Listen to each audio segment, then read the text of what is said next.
Welcome back to the channel, everybody. So today we are here in the Chicago, Illinois area with Peter from Rover Vans.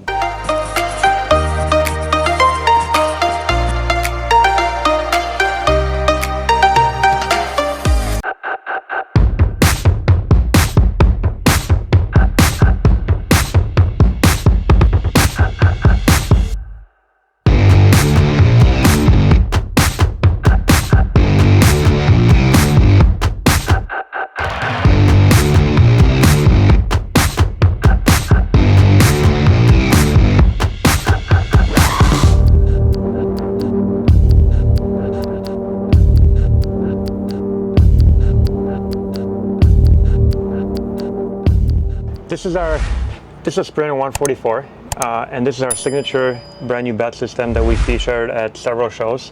It's been a really big hit, and I'm super proud of it. I'm super happy with the future because we plan on using this bed system in every build on a 144.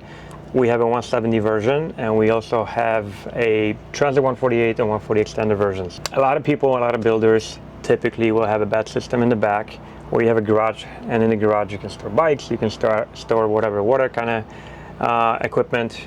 Just have that big storage and have the two big compartments serve as an electrical system housing and water system housing. And we have a cool opportunity here because everything is open, and we can kind of talk about the electric a little bit, and we can talk about the water a little bit in this van. With electric, this is probably more towards the top tier system that we offer at Rover Vans. A lot of you may know we work with Jesse from Valley High Solutions, and they provide our electric design. Sometimes they help us install the system, sometimes they actually do the entire installation. Like in this marketing van, Jesse and his team did the whole install, and they designed the system to work with the bed. So if you guys want to come closer, I'll give you a whole tour. So starting with the batteries, this is a 10 kilowatt system. So we have two batteries. It's a 24 volt system. So you're looking, if you calculate at 12 volts, 800 amp hours, 24 volts, 400 amp hours, or 10 kilowatts is maybe easier for someone to kind of grasp how much power we've got here. We also went with a 5,000 watt inverter. We wanted to kind of have the option of using multiple appliances at one time, and because we have such a big battery bank, this allowed us to go all the way to 5,000. As you can see, pretty much everything is Victron. We're very partial to Victron. It's just a great company. We, as a small builder, I need to avoid any possible warranty issues as much as I can, because having one location, we have a network of dealers that we work with. However, if anything goes wrong, I want to make sure that my users are back on the road immediately, and I honestly just want to avoid any troubles. So we don't take any shortcuts on electric. We use the best company to work with, Valley High, and we use the best components that we believe are on the market. We don't take shortcuts as far as like the kind of cables that we use, the crimps. Everything is torqued, everything is checked. I mean, we really take our time, and yes, the systems are a little expensive, but they're built properly, they're designed properly, and they work. And I'm happy to say, actually, as far as electric work, I can't say we've had a major warranty issue ever. Since we switched over to Victron, I think out of 30 some vans, maybe like one or two components hiccup here and there, and that's about it. So I know a lot of people are going to ask how you can charge your batteries, and I see a wake speed over there, so that was my next question. Yeah, the guy kind of stands out because it's like the only non-Victron component in here. So wake speed, the way I look at the electrical system, if you think solar, which a lot of people think like, oh, solar is important. It's important, but solar is more like a trickle charger, right? So that's going to be like least charging available, or like the slowest charging method. Your second one will be short charging. So if you find a 30 amp outlet like at campsites, or if you have one at home, that will recharge your van fairly quickly. But the fastest way and literally getting like infinite power is from the wake speed controller and the secondary alternator system. Because we can charge so quickly from the engine, and because we always have our engine with us, it's not always sunny, we can't always plug in, but wherever the Sprinter is, we're going to have an engine.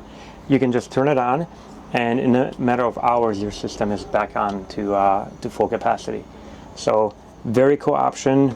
wake speed controller, Nation secondary alternator system, and that charges, I believe, at 270 watts. So Yeah, that's pretty powerful. Yeah, that's by far the best combo of systems in my opinion. I think so. So now we're looking at the water compartment. So if you want to explain a little bit of this to us and the viewers. Yeah, for sure. So we chose to go with an internal water tank. This one is from Northwest Conversions. Again, Northwest Conversions, a little bit more expensive on the tanks, but the tanks are thicker, they're better quality. So like with a lot of components, or with most components on the van, I always choose to go quality over price. Even though maybe not everyone appreciates all the components that we use. Again, warranty is important to me, and when you buy a van from us, I want everything to work. I don't want to worry about it down the line, which is why we choose those kind of components. Here we have a 12-volt water heater. It's a little more efficient than 120. We like it. It takes a little bit maybe longer than a 120-volt one, but it draws less power, and you don't have to turn the inverter on whenever you're using it. 33 gallons in this guy. This is kind of designed to be, the cabinet was designed around that particular unit. And then as you can tell, we use all PAX piping. We've had really good experience with it, and outside of that we got a water pump in here and a really simple system, you know. Nothing too complex, really easy to winterize, and everything fits nice and tight in that cabinet there. Yeah, and I like how it's just, you know, there's panels that go on over here for everybody. They're open right now, of course. Mm-hmm. But when you remove those, it's so simple to see if you did ever, you know, say you're bombing it down the forest roads, you know, maybe doing a little rock crawling in your Sprinter, something loosens and pop that off. I mean, you're going to see exactly where you might have an issue. So it's an easy fix. Really, definitely in my opinion, simpler is better 100%. When it comes to you know, adventure vans, because you just don't know what you're going to encounter on the road. Yeah, and it's important to us when we build too to have access to everything. So if you got to work on the van in the future, again, who knows? Maybe you were like trying to jump a 90-foot gap in the Sprinter, you know, and something did come off. You can actually access everything and service it pretty easy. Yeah, I know we've ran into the problem of accessing things like a water pump if the water pump went when we were on the road. And it's definitely a knuckle breaker trying to get in some cavities and stuff on some of our other vans in the past. So this is definitely simple is best, and easy access is essential for sure. And if you do decide to really bomb down the road, like these brackets that we make, they're pretty sturdy and they hold the water tank the way it should be. The entire cabinet, if you kind of peek in here, everything's attached by L-Track to the wall of the van. L-Track is actually attached to this bracing system that we designed. So this is not going anywhere, and not to mention the cabinet is also through bolted into the floor. And in the future, we're going to design our floor around the cabinets too, where you can, where it's going to have L-Track running on the floor, and that cabinet will be attached to that. Another feature I wanted to highlight in the van, in a 144, I feel like you got to sleep sideways.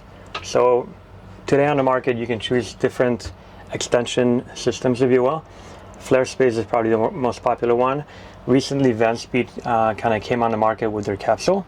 And what I like about their system is two things. A, you can sleep two taller adults in here because the way that they extend is even, right? With most other system, it kind of goes from 0 to 6'4", whereas here you've got 6'4" all the way across. So really cool feature. And a second feature, if you go with the GoCode capsule trim system that they sell, you can actually insulate behind the GoCode trim, which gives you insulation on the whole flare. Wow. Or capsule. I like that a lot. On the Flare Space up until now, you weren't able to insulate. And I kind of found out firsthand camping at negative temperatures that it actually gets cold in that very cavity, and this is where you're sleeping. So I appreciate the ability to stuff the insulate behind it and have that kind of like even sleeping area. My wife's 5'6", so like even though she doesn't need the 6'4", it's still kind of like nice that we both have a little bit more room. You know? Spread out. yeah, you'd appreciate it a little more. Yeah, it's nice. I like the look of it, and the trim is really nice around it. They're doing a good job for sure. Yeah. We like to kind of like think about things like, you know, we put little lights in here, and these are by Lumicoin, so like super high quality, so like a little reading light. It actually turns red, I think. Oh, there you go. So at night it doesn't like bother your eyes, and you can still have it on for some mood lighting or whatever. And yeah, windows in. We put bamboo 1/4-inch plywood in here just to match the ceiling a little bit. Yeah, looks good. Yeah. All right, so my favorite part of the build, and I've shown this so many times, it's kind of funny, it still doesn't get old, but the new bed system. This could be a desk. You can put food on here. You can kind of work. I like this a lot, especially when you kind of like want to just have that extra space, right? Yeah. If there's 2 people in the van, someone could be doing their work up front. I can do my work over here. Works really well. And then it opens up with the assist of a gas shock. Now this is nice and open. And if you want to go to bed, it's like super quick.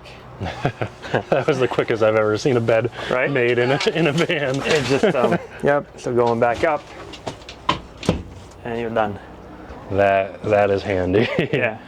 So for all you mountain bikers, or even throwing in your dirt bike, whatever, I think this bed's a must, because that is quick to get the bed down. You know, if you get to camp and you're gonna just mount your bikes on the outside, chain them up, there you go. 2 seconds, you got your bed out and made. So I noticed above the bed you have these really cool upper cabinets. And what are these? So appreciate you calling them upper cabinets. Everyone is like, oh, you got those soft, you know, bags in there. There's so much more. You know, it's actually an aluminum cabinet, super lightweight. They're good looking. Because it's a marketing van, we decided to put that's the adventure model, and this is the standard model. Although I think Vandermoon is actually going to go away from making these and replacing it with the new Titan, which we debuted at the Hood River show. But again, aluminum wrapped in padding, and then this awesome material on the exterior. You've got all these pockets, and you can tell, like, you can actually open them a little bit bigger, so you can put books or keys or just whatever kind of different things that you want to be using. And then they unzip, and you've got all that storage, you know, on the inside. And you even have a shelf in there. Yep, and the middle shelf. So the new ones are actually going to be aluminum inside, and the shelf will be removable, which that was like my number one kind of, I don't want to say complain, but people did want to have an option of removing it to place maybe bigger shoes or a helmet. Makes sense. Yeah, like a full-size helmet will actually fit in there now. Oh, wow. Cool. Yeah. Yeah, and these are solid. And they're solid. They make zero noise. And I think like the small one is under 20 pounds. So if you think about all that weight, like putting, you know, wooden cabinets on top, that's a ton of weight that you're saving by putting something lighter weight. Yeah, which is definitely important in sprinters, just reduce the weight and get more gear in, and you know, your bikes and stuff. And you're a big mountain biker, so you always throwing in your bikes and loading this up, so it's good to just get that space reduction when you can. Yeah, it's funny how fast you can fill these, you know. Oh yeah. And they help, like, I'm very unorganized, so they help me. For example, like this guy, for example, I got all my mountain biking gear, right? That I'll have my kiteboarding gear. Third one, you know, my wife could have all of her stuff. So it helps in that respect. Maybe a little food in one of them. Yeah, when you're on the road. We still got the cabinets down there, so yeah. It's last priority. Last priority. You gotta think priorities. Mountain biking, kiteboarding, eating. So Peter, you obviously mentioned all the tracks all around, you know, things to get attached to. But what I noticed looking around is all this looks like it could be removed and easily kind of changed around. It could. So my goal is to make these vans modular, and like really modular, not where you have to actually, you know, go back and reinvent everything. So everyone kind of has a different perfect layout, if you will. So this van, the way it sits right now, it's got 3 sets of rails in there. And keep in mind, like, once you kind of have the layout locked down, you can go to a company like Inhabit, and they'll make a custom carpeting, kind of like this one, to cover up all the L-track. And what's cool about this, though, is like you have the option to put in seats in here, right? Yep. This is like a modular cabinet that also serves as a shower. So this will come out all the way, and you can set up a curtain in the middle. And this will be our shower module. You also have extra storage in here. And this is the toilet cabinet, which houses the dry flush. But if you don't want these components, you can take them out, right? So just like the kitchen module, if you want something, for example, your dream van, you have more kitchen over here, full countertop. So we can take these two guys out and we can add more modules for the kitchen. That's pretty cool. Yeah. Same thing, like if you want to put a seat or like one of the seat beds that we offer to turn into, it's a couch, but turns into a bed, that can go in here and then you can set that up if you want. That's pretty cool. So you could have a little dinette right here if you like that style. And obviously then switch it to like this, the bench seat. I guess the possibilities are kind of endless on this one. Yeah, in a way, yeah. I just noticed that, and it's pretty different from what we've seen, in the last few years from anybody else. Not really true modularity, but this is pretty simple when it comes to moving things around, it looks like. Correct.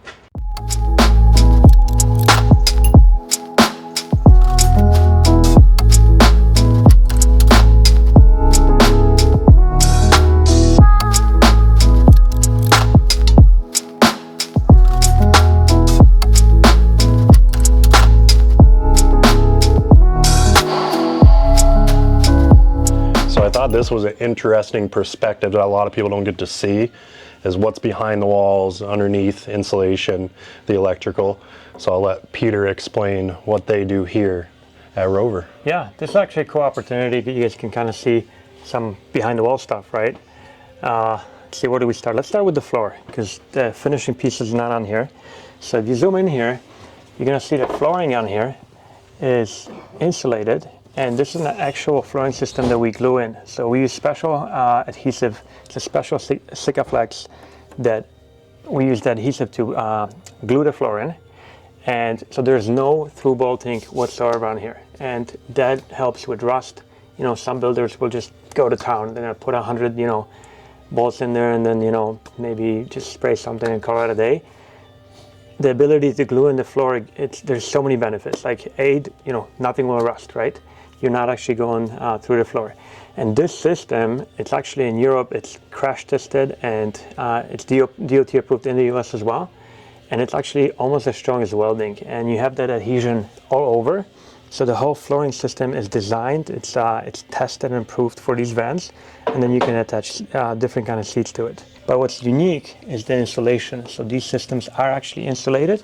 So they help with insulation and sound deadening when you drive. The ceiling is exposed here, and as you can see, we insulate everything. So using thin slit insulation, really cutting it close. We're gonna stop all the nooks and crannies with Hevlock wool in here. So we try not to leave anything open as far as when we insulate the van. And that helps with sound deadening. So when you're driving down the road, the van feels like a car. It feels really solid, it feels like a luxury car. And it's not a lot more expensive to do that, but it just gives you such a better finished product later. Some other cool features, up front we have that Go Code trim finish, and it's upholstered as well. And so you got these 3 panels, and then if you look back here, we also have their brand new finish for the trim in the rear.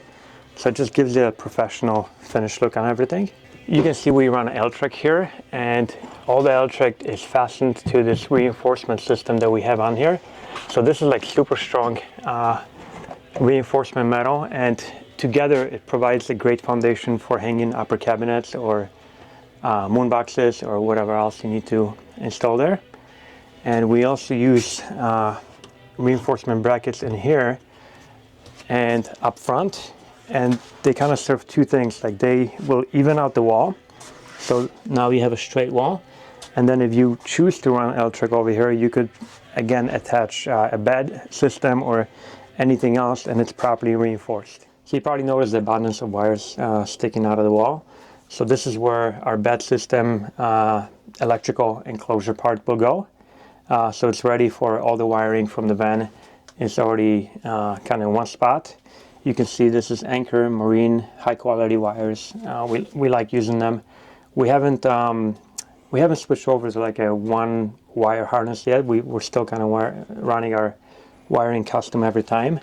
In the future we might design and start kind of sticking to maybe a base wire system and then add whatever is on, but for now we're kind of sticking to this. Yeah, Well, it looks, you know, real clean the way you got it coming out, and you know, you're gonna be able to access it in that electrical bay real easy. Yeah.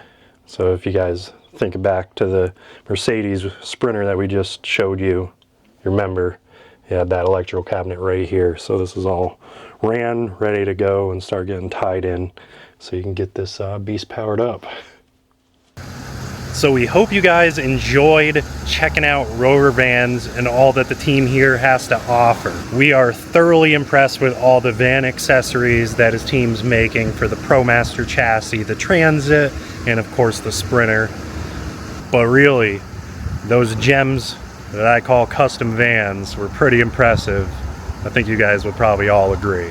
If you guys enjoyed this tour of Rover Vans, their accessories, a few of their vans that they are building currently or have built, please give this video a big thumbs up. Let us know what you all liked about those vans, any ideas maybe that you have for Rover, anything like that, down in the comments. I know Peter will appreciate it, the team would love the feedback, and of course, we'd love any feedback if you have any for us. So until next time, I hope you all are having a great day. We will see you in the next one. Bye. About to leave, already packing. Come with me, I'm not really asking. We'll get away to a place where we don't know. About to see